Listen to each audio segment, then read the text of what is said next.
जय हिंद। कैसे हैं आप सब? तो यूनाइटेड नेशन की एक बार किरकिरी फिर से हो गई। जी हाँ, आपको बता दें कि यूनाइटेड नेशन के जो ऑफिशियल्स थे वो तालिबान में जो तालिबानी अफगानिस्तान में जो है करने गए थे। वो वहाँ की जो कंडीशंस थी उन्हें उनके हालात का जायज़ा लेने के लिए गए थे। तो इस पर वहाँ पर जो है उन्होंने एक गलती कर दी। वो जो है अफगानिस्तान का तालिबान का जो झंडा था उसे मान्यता नहीं मिली हुई अभी दुनिया के देशों में। तो उन लोगों ने वहाँ की उस नए जो झंडे थे उसके साथ फ़ोटो खिंचा ली, जिस पर जो है काफ़ी ज़्यादा दुनिया के लोगों ने जो है आलोचना की। इसके बाद यूनाइटेड नेशन के ऑफिस ने जो है ऑफिशियली तौर पर जो है माफ़ी मांगी, और साथ में उन्होंने ये भी कहा कि हम जो है अपने अधिकारी से पूछेंगे उन्होंने ऐसी गलती क्यों की। तो यूनाइटेड नेशन की deputy secretary general Amina Mohammed ने बीते हफ्ते अफगानिस्तान का दौरा किया। इस दौरान यूनाइटेड नेशन के कुछ अधिकारियों ने तालिबानी झंडे के साथ जो है तस्वीरें ली और उन्हें सोशल मीडिया पर पोस्ट कर दिया। इसके बाद बहुत सारे देश के लोगों ने जो है यूनाइटेड नेशन की निष्पक्षता और अखंडता पर सवाल उठा दिए। साथ में उन्होंने काफ़ी ज़्यादा आलोचना भी की। आपको बता दें कि तालिबान का जो झंडा है उसे अभी तक वैश्विक स्तर पर मान्यता नहीं मिली हुई है। तो national resistant front of Afghanistan के विदेश मामलों के प्रमुख अली मैजम नाजरी ने ट्वीट करते हुए लिखा कि यूनाइटेड नेशन के लोग काबुल में एक आतंकी संगठन के झंडे के साथ तस्वीर लेकर यूनाइटेड नेशन की निष्पक्षता और अखंडता पर सवाल उठा रहे हैं। हम एंटोनियो गुटेरस, जो कि यूनाइटेड नेशन के महासचिव हैं, उनसे पूछना चाहते हैं कि वह इस मामले की जांच कराएं, क्योंकि ऐसे असंवेदनशील कार्यों से यूनाइटेड नेशन की प्रतिष्ठा धूमिल हो रही है। आलोचना के बाद यूनाइटेड नेशन ने इस पर माफ़ी मांगी। यूनाइटेड नेशन के महासचिव एंटोनियो गुतेरेस के प्रवक्ता फरहान हक ने बताया कि यह तस्वीर नहीं ली जानी चाहिए थी। साथ में उन्होंने कहा कि यह गलती है और इसके लिए हम माफ़ी मांगते हैं। इसके बाद उन्होंने यह भी कहा कि हम कर्मचारियों से यह जिन कर्मचारियों ने यह तस्वीर ली है उनके अधिकारी इस बारे में उनसे बात करेंगे। तो आप देख सकते हैं यह जो ग्रीन और रेड कलर का यह अफगानिस्तान का पूर्व झंडा है, जब हामिद करजई वहाँ के प्रेसिडेंट थे उससे पूर्व। और साथ में ये जो व्हाइट कलर पे जिस पे ब्लैक सबादा शहादा लिखा हुआ है, ये अभी करेंटली तालिबानी अफगानिस्तान का है। तो उल्लेखनीय है कि तालिबान ने अफगानिस्तान की सत्ता कब्जाने के बाद इसके झंडे में भी बदलाव किया था। तालिबान का नया झंडा सफ़ेद रंग का है और उस पर शहादा लिखा है। इससे पहले अफगानिस्तान का झंडा हरे और लाल रंग का था। दुनिया के कई देशों ने तालिबान के नए झंडे को मान्यता नहीं दी है। यही वजह है कि यूएन अधिकारियों की तालिबान के झंडे के साथ तस्वीरें सामने आने के बाद इस पर विवाद हो गया।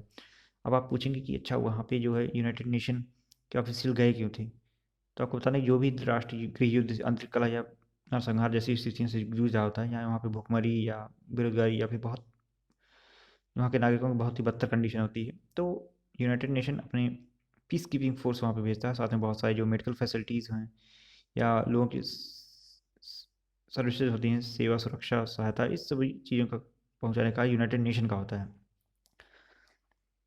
आपको बता दें जिस समय यूनाइटेड नेशन जो सबसे ज़्यादा पीस कीपिंग फोर्स तैनात है वो इंडिया का है, उसके बाद बांग्लादेश का है। साथ में वियतनाम का भी अब धीरे धीरे अपनी संख्या बढ़ा रहा है। तो और यूनाइटेड नेशन को यदि किसी भी राष्ट्र पर सबसे ज़्यादा भरोसा होता है तो वो भारत पर है, और भारत के अतिरिक्त वो किसी पर इतना भी ज़्यादा भरोसा नहीं करता। तो यूनाइटेड नेशन की deputy secretary general Amina Mohammed के साथ यूएन वुमेन की एग्जीक्यूटिव डायरेक्टर सीमा बाहोस और यूएन के राजनीति विभाग के असिस्टेंट सेक्रेटरी जनरल खालिद अमीरी ने अफगानिस्तान का 4 दिवसीय दौरा किया। अपने दौरे में अमीना मोहम्मद ने अफगानिस्तान सरकार के नेताओं के सामने महिलाओं की शिक्षा और काम पर लगे प्रतिबंधों को पर चिंता जाहिर की और मानवाधिकार उल्लंघन की घटनाओं पर भी चिंता व्यक्त की। आपको बता दें कि अफगानिस्तान ने महिलाओं की शिक्षा, उनका राष्ट्रीय संस्थाओं में काम करना और अंतर्राष्ट्रीय संस्थाओं में काम करना, गैर सरकारी संस्थाओं में कार्य करना, इन सभी पर प्रतिबंध लगा दिया। मतलब अफगानिस्तान में जो महिलाएं हैं वो काम नहीं कर सकती, इसके अतिरिक्त पब्लिक प्लेस पर भी नहीं जा सकती। जहाँ यूनाइटेड नेशन का कहना है कि अफगानिस्तान सरकार के इस फैसले से गैर सरकारी संगठन में काम कर रही लाखों महिलाएं प्रभावित होंगी। साथ ही अफगानिस्तान में महिलाओं के पार्क, जिम, पब्लिक प्लेसेस आदि में जाने पर भी पाबंदी लगा दिया गया है। तो इसी कारण से जो यूनाइटेड नेशन की जो ये ऑफिसर्स थे, ऑफिशियल्स थे, ये जो है वहाँ पे तालिबानी अफगानिस्तान में दौरा करने गए थे, वहाँ की स्थितियों का जायजा लेने गए थे।